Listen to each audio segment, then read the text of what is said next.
दोस्तों, आज हम इस वीडियो के माध्यम से वायुमंडल और वायुमंडल की परतों के बारे में अच्छी तरीके से समझते हैं। तो वीडियो को पूरा देखें। सबसे पहले हम जानते हैं कि वायुमंडल क्या है।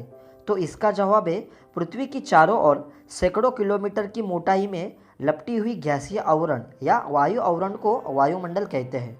वायुमंडल में गैसेस की बात करूँ तो वायुमंडल में nitrogen 78%, oxygen 21%, argon 0.93%, carbon dioxide 0.03% तथा कुछ मात्रा में हाइड्रोजन, हीलियम, ओजोन, नियॉन और जेनान की मात्रा पाई जाती है।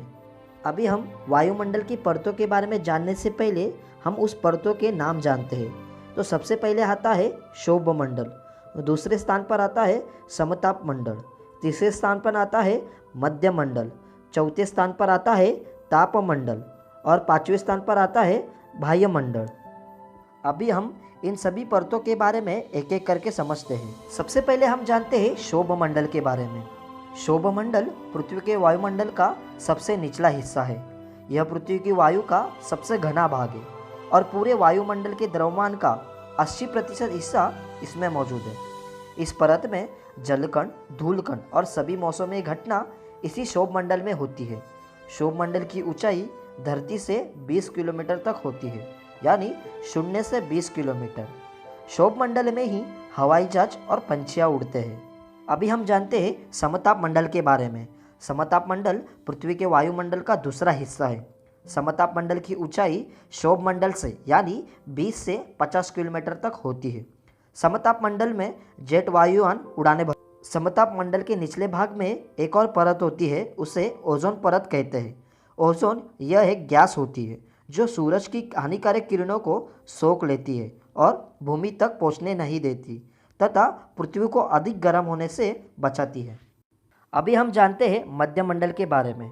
मध्यमंडल पृथ्वी के वायुमंडल का तीसरा हिस्सा है। मध्यमंडल की ऊंचाई समताप मंडल से यानी 50 से 80 किलोमीटर तक होती है। इस परत की खासियत यह है कि अंतरिक्ष से उल्कापिंड पृथ्वी की तरफ जो गिरते हैं, उस उल्कापिंड को पृथ्वी पर गिरने से पहले ही पूरी तरह जला देती है, यानी मध्यमंडल परत हमें उल्कापिंड के गिरने से बचाती है। अभी हम तापमंडल के बारे में जानते हैं। तापमंडल पृथ्वी के वायुमंडल का चौथा हिस्सा है। तापमंडल की ऊंचाई मध्यमंडल से यानी 80 से 640 किलोमीटर तक होती है। तापमंडल को आयन मंडल भी कहा जाता है। तापमंडल तक सैटेलाइट छोड़े जाते हैं जो विद्युत कणों और रेडियो तरंगों को भूपृष्ठ पर परिवर्तन करते हैं। इसी कारण फ़ोन पर बात करना और गूगल पे मैप ढूंढना संभव होता है। अभी हम जानते हैं बाह्यमंडल के बारे में। बाह्यमंडल पृथ्वी के वायुमंडल का पांचवा और आखिरी हिस्सा है। बाह्यमंडल की ऊंचाई तापमंडल से यानी 640 से 1000 किलोमीटर तक होती है।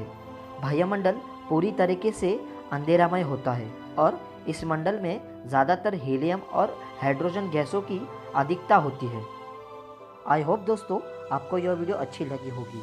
तो फिर वीडियो को लाइक कर देना। हमारे और भी वीडियो देखने के लिए चैनल को सब्सक्राइब ज़रूर करें। वीडियो देखने के लिए शुक्रिया दोस्तों।